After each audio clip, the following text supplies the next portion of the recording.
Welcome to another episode of Black Facts. And the year of 2022, there's like this thing that's going around now where you pick a word for the year. So my word for the year happens to be being selfish. Think of selfish oftentimes in terms of being like little kids struggling over the candy bar or over a present. I'm not going to share, and you think of it as just being that way. And as I begin to look at this idea, this word selfish, and really what it means, I was struck, and all of a sudden this acronym kind of just jumped out at me. And when we talk about selfish, the S in selfish for me, it stands for spiritual. Right? Mm, So, and it doesn't mean that one has to have religion, although we want you to have religion, true religion, but it means in terms of being thoughtful, meditation, taking time to breathe. And we can dig into this a bit more. The E stands for exercise, right? Something that's oftentimes daunting for people. And so it doesn't have to be yes. cardio or CrossFit or anything of that sort. It could just simply be walking, movement, moving more than you're sitting, than you're standing, and things of that nature. The L stands for love, something that we lack inside the United States, inside the world, globally. Love. And really the power of love from a disease standpoint and from a reset standpoint. Now, the central glue in all of this is the F, food, real food. Food that is not made in a plant, but is made of plants becomes extremely important. The I stands for intimacy, not in a sexual way, but intimacy in terms of a relationship, of someone that you can confide in, someone that you can go ahead and tell your deepest inner thoughts and feel safe and comfortable. That intimacy may also be with an animal. It may be someone that an animal where it makes you feel warm and cuddly, and studies have shown and demonstrate this. We can touch on that too as well, about the power of just having a pet, an animal, and from an intimacy standpoint. What's the second S stands for? Sleep. Mm. Sleep. Right? I mean, Michelle, I mean, how many hours of sleep did you get last night? I'm not, don't answer that. Don't answer Like two. that. Right? So, I mean, sleep, we live in this fast paced society where we want things instantaneously, microwave style, and no sleep. But sleep is so quintessentially important. And what does the H stand for? Humor, laughter. Laughter does the body good. We talk about the power of laughter, really in transforming your cardiovascular health and your mental outlook. And so that's really what selfish is. And so selfish, when you really get behind being selfish, it really, now you get selfish, so now you can be a benefit to your community. You can be selfish, so now that you can live a life of purpose. You're selfish, so in that way you can give back to others. Pioneers that changed healthcare. These trailblazers broke barriers and shattered stereotypes and went on to conduct research, discover treatments, and provide leadership that improved the health of millions. Exercise Yes, is medicine. That's my yes, motto. absolutely, I absolutely. preach it every day, and it's so important because it also can help just an array of other conditions as well. We just have Mm. to be intentional in all of our actions, and with the diet, with the exercise, it's just making a choice. I'm going to exercise for 45 minutes today. I'm going to exercise for 30 minutes. I'm going to take a walk 15 minutes in the morning, 15 minutes in the evening. That totals 30 minutes. You've met your match. You met your number. The American Heart Association recommends 150 minutes of exercise per week per adult. 150 minutes. So that might sound a little daunting, but when you break it up, 5 days, 30 Yeah. minutes a day. That's not bad at all. And you can even break that up, as I just said, 30 Yeah, minutes, 15, 15. I That's use so easy. I Everybody used can that do from that. you because I was, I had already said I was committed to walking, right? I was like, I'm gonna commit because I have to walk. So I'm gonna walk, and I love to go outside and get that in. And 15 minutes for me for walking, it just wasn't enough. So Okay. I was like, okay, so I definitely gonna get my 30 minutes in for walking, right? Whether it's morning or afternoon or evening. But then I was like, ooh, I felt like I was cheating in a sense. I don't know. It's just the Why? way my brain works. No, I was just like, ooh. And I exercised for 15 minutes. I did the workout that you gave me. I was like, ooh, when I did that, actually it's 20 minutes. But anyway, I kind of felt like I kind of like somehow cheated, but I was like, I'm the one who benefited because I got an extra amount of exercise in, right? I got my 20 minutes Absolutely. in from actually doing my stretches that you showed me, as well as my 30-minute walk. So I was like, oh, That's look awesome. at me. I That know. is Look awesome. at me. Between a doula and a midwife, then. A midwife will, serve that purpose, but in addition, a midwife will also deliver the baby. Okay. Doulas don't deliver babies. We're not Okay. medically trained, Okay. but we do um, assist. We're sort of like a birth coach. Okay. So we're the cheerleaders for the moms to Okay. get them through it. And then we're like the backup team for the midwife. And then the midwife, what she does is actually deliver the baby. And part of what we do is as we're being cheerleaders is the whole goal is to not have medical intervention. Okay. So I my specialty is pain management, Okay. and so I teach moms ways of handling pain without having to go through. The concern is, and you mentioned this, in the African American community, Yes. the unfortunate part is we do not get it in a timely fashion. They're either misdiagnosed Okay. with maybe, let's say, a learning disability or some other type of disability, but it's not considered autism. So a lot of parents become very frustrated in not knowing where to go for assistance, resources, help, or any problem solvement when it comes to actually learning about autism. So I know we all have very busy lifestyles and we're running around, and you're probably wondering if you're not a vegetarian or a vegan, this episode is still for you. So please do not turn off this channel. We want you to learn ways that you can, like I said, incorporate some healthier options into your lifestyle so you can be healthy and happy. So this isn't just for the vegetarians and the vegans, but I wanted to share with you some of the options that I kind of gravitate towards when I'm out and I'm running on the go. So one of the places, if you now the big thing is the big rave is plant-based burgers. And I know some of you who eat meat are thinking, no, I'm not interested. But I promise you, if you try plant-based burger, the Impossible Burger, Beyond Burger, you will find one of them that you really, really love and enjoy. I've even had strict meat eaters, like beef eaters, say that they've tried the Impossible Burgers and they love them. So you can get them at Fat Burger, and everybody, from what I hear, loves Fat Burger. So you can get Impossible Burger at Fat Burger. You can get one at the Habit. They have really, really good plant-based burgers. And you can get one at Burger King if you want to run through the drive-through. You can get it at Burger King.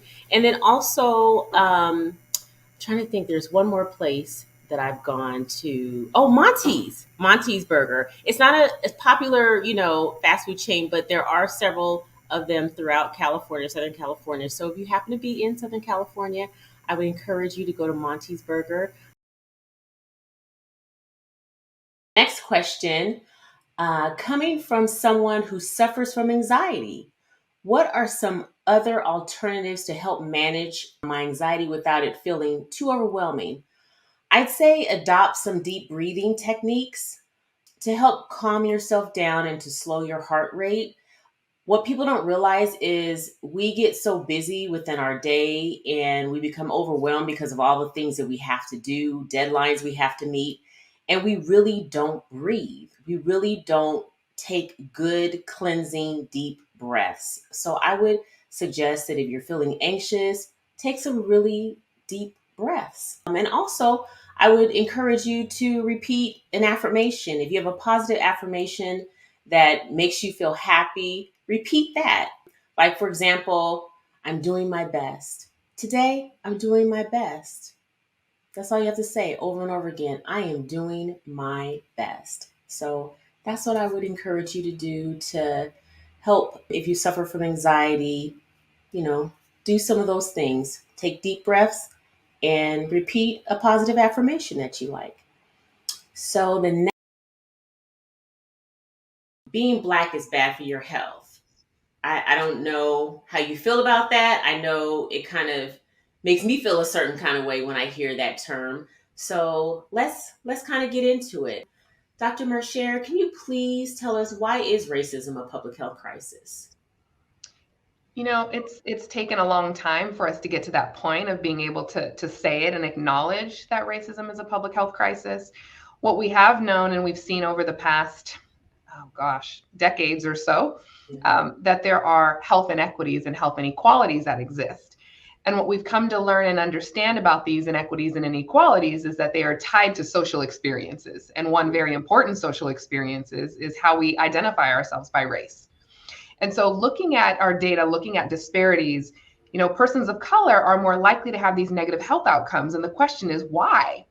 There are no genetic differences between racial ethnic groups. So why would being a person of color put us at a greater risk? And what we recognize is that our social experiences, experiencing racism, experiencing discrimination, that those not only change the way our body functions, so it impacts us internally, but it also impacts our mental health. It impacts us in so many different ways that ultimately result in our increased risk for chronic disease, increased risk for mental illness, increased risk, not an increased risk, but lower life expectancy compared to our counterparts.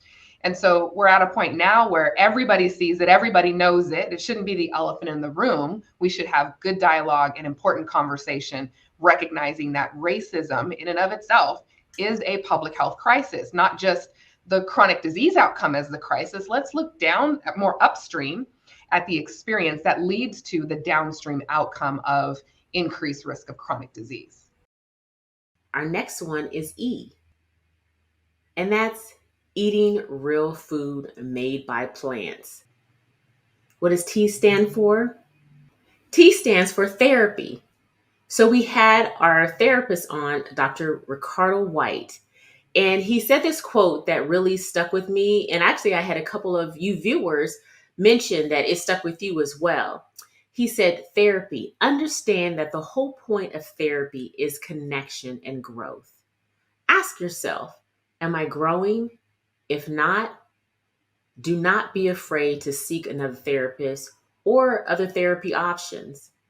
So make sure that if you're in therapy, that you're asking yourself those questions, and don't be afraid of therapy. Therapy is really an opportunity to grow yourself and be the best version of yourself.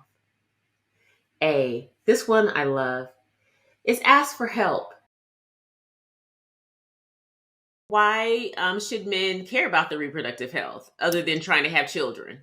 Well, when we talk about reproductive health, I'm going to just sort of rephrase, because reproductive health gets very, very specific to actually procreating or achieving pregnancy. So I think that a bigger, just as a more global picture that is probably more relevant for the majority of us, which reproductive health takes a small component of that, is just the genital urinary system or just men's health in general. And so men, like you said, men typically don't like to go see the physicians for regular appointments. I myself don't like to go see physicians, so I understand. And usually, or what I see, not say usually, but when I do see men in my clinic, is either because they have some sort of issue with their PSA or their prostate, is urinary issue, or they have problems with erectile dysfunction, or they have something like a kidney stone, or they have blood in their urine. That's generally the, what we see, more commonly. So I appreciate you sharing a little bit about, your background and your mother. So how was it for you? Like you said, coming from, a matriarch background with a Black mom, how was it for you when you came out? The good thing is that my family did not meet me with any hostility. And I think that I had the fortune of having a grandfather from the South Bronx who's a very, you know, he's the man of the house. That's the, you know, he's the man of the house, right? And he sets the tone, you know, although we are a matriarchal home, you know, there's respect and deference given to the man of the home, right? So my grandfather set the tone of the energy, and he was protected growing up by his very flamboyant older gay cousin who protected him, looked out for him, showed him the streets, showed him how to fight, you know, because, you know, the gays in the Bronx don't play, okay? You're going to squab with them gays. And my grandfather was a beneficiary of the compassion and the love and the support of a older gay cousin. And so I think that opened up his sense of sympathy and empathy and understanding that poured over into my grandmother. That is how my mother was raised. And so I was greeted with an amazing amount of understanding. In fact, my mother and my grandmother, when my mother told my grandmother that I came out, I heard my grandmother on the phone in the background. She says, "Oh, finally, we were just waiting on you." And I laughed, and that was warm. And my grandfather's rubber stamped that, and they humanized me right off the bat. Now let's go to Act 2, which is my father, who is Latino. Okay. I have sun sensitivity, not only with my eyes, but I burn, y'all. Like, I know you're thinking this chocolate melanin. What? Yes, I burn, and I burn severely. This has been something that I've dealt with all of my life. And I can't use certain sunscreens because they have some type of chemical in it that will create a dermal abrasion. So then, you know, I put on sunscreens throughout my life and then gotten an additional burn as it relates to the sunscreen because of some type of chemical that's in it. So I did a video. It's probably been a year. I think it was like last summer. So I did a video and I tried out. I decided that I did not want to stay inside, or I did not want to be totally covered up every time I went outside anymore. I was like, I have got to find something that is going to work and give me the protection that I need so I can go out and live my best life. So I tried out a couple of sunscreens, and I'm happy to say that I have found the one that works for me. And I know they made it especially for me because it is called Black Girl Sunscreen. Can you believe it? They heard my cries, y'all, and they made a sunscreen just for me. Protect ourselves. And should we refrain from shaking hands and hugging people? Yes. You need to make sure that you're doing the same precautions. I know I keep saying this, but with COVID, you need to wash your hands frequently. And if you have that trusty hand sanitizer, don't put it away, folks. I know they keep telling you that COVID is gone, but COVID is still here and ever present. So, and now we have to deal with monkeypox. So make sure that you're using the proper safety precautions. Wash your hands, make sure you have clean hands.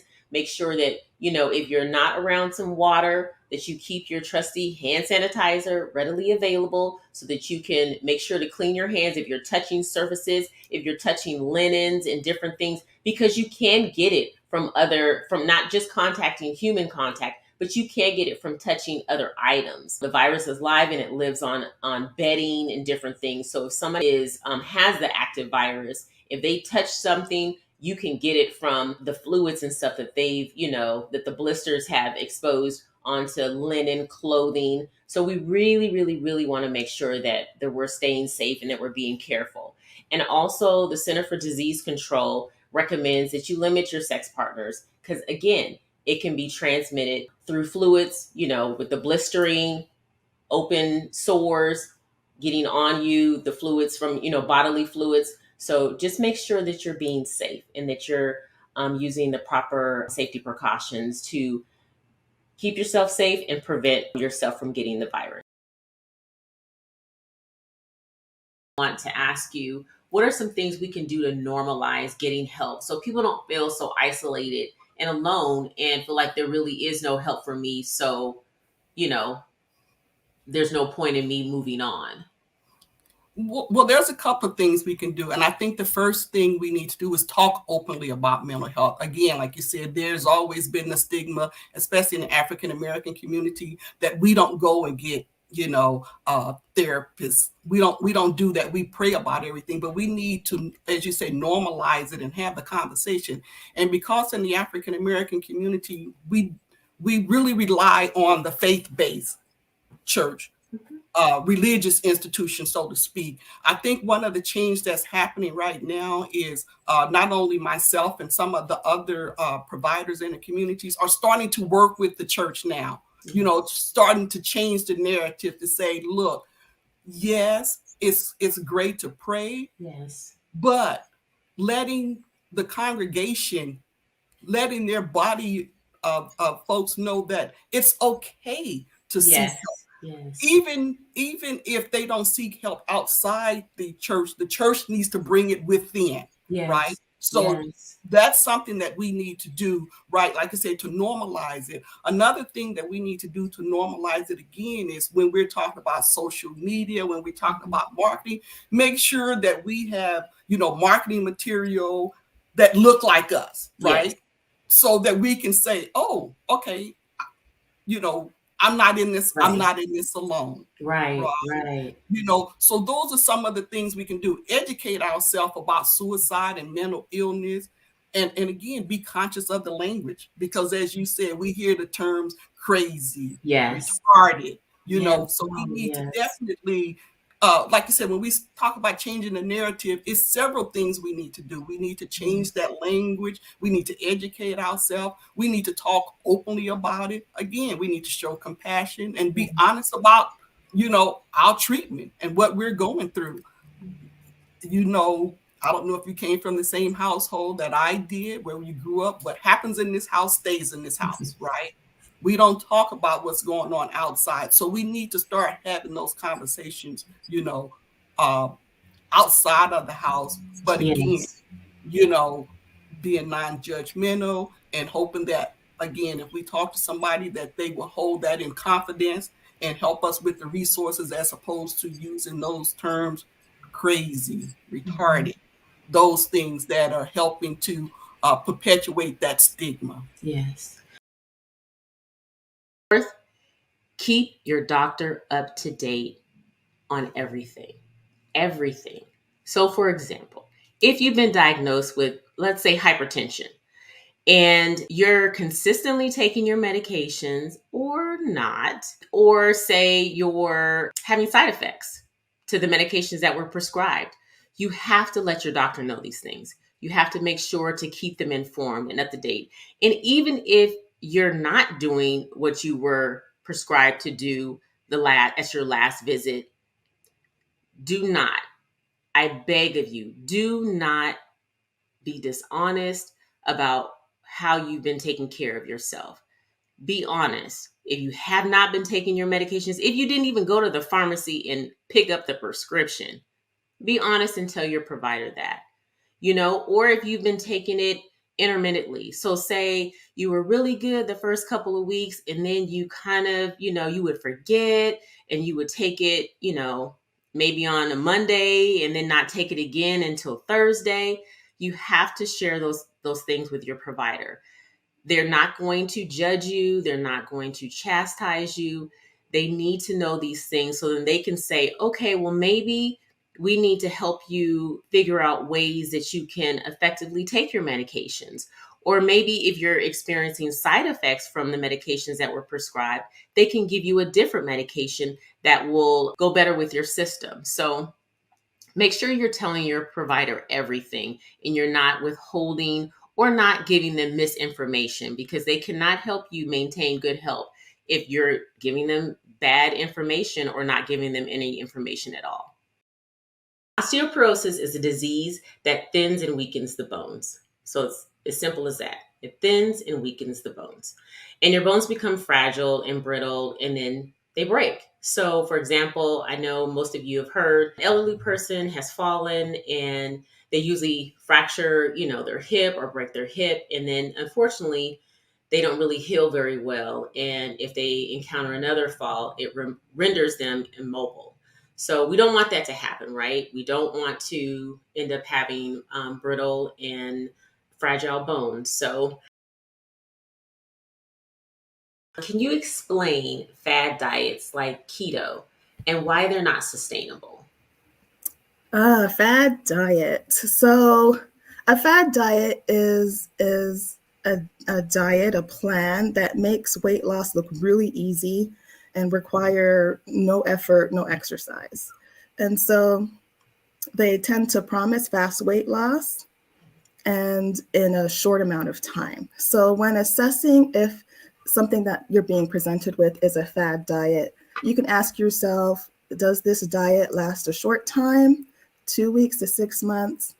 Does this diet have scientific proof to back it up? Or is it backed up by the testimonies of persons or professionals or celebrities that are selling something?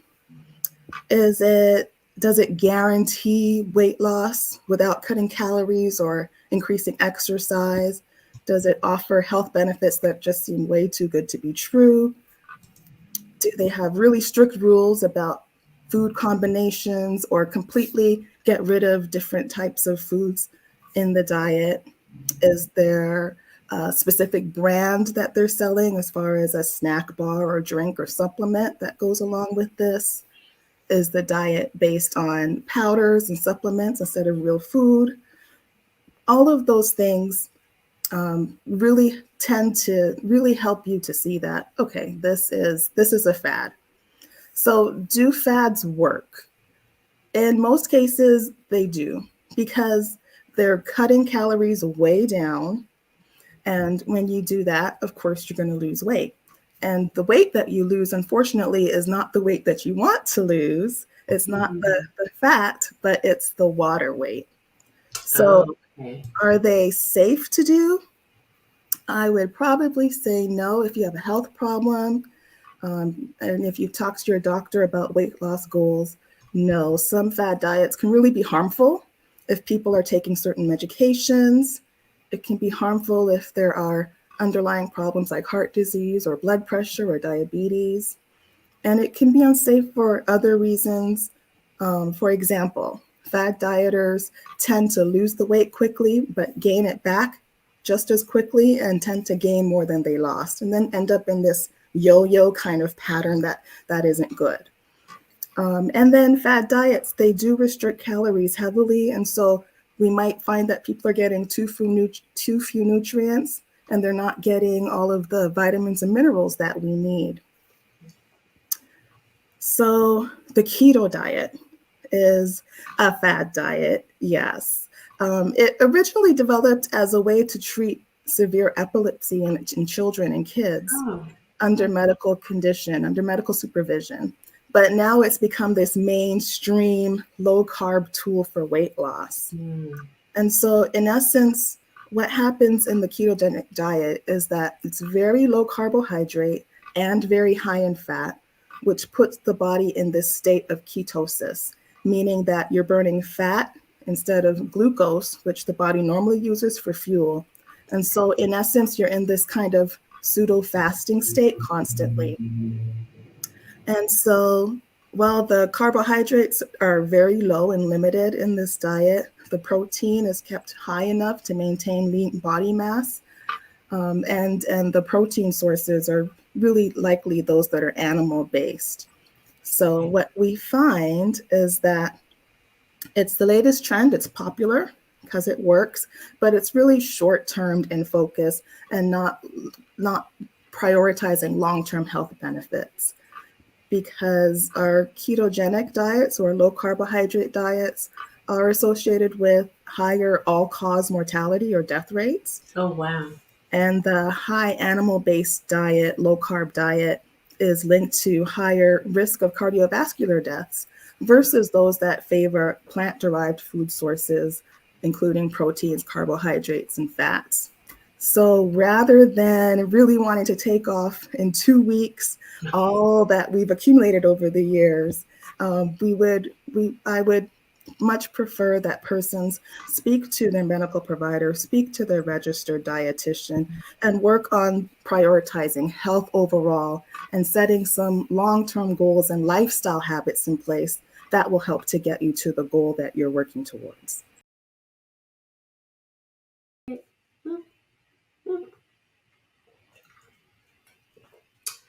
Now, this is something that I don't have a struggle with. And when I say staying hydrated, I'm not talking about drinking sugary beverage drinks like juices and soda. That is not keeping you hydrated. I'm talking about what mhm. What is this?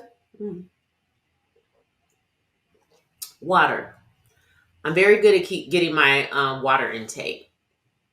And I know some of you are like, oh, that's just not my thing. Drinking water is just, I can't do it. I can't do it. I have people in my life that we battle about that. I'm constantly, did you drink water today?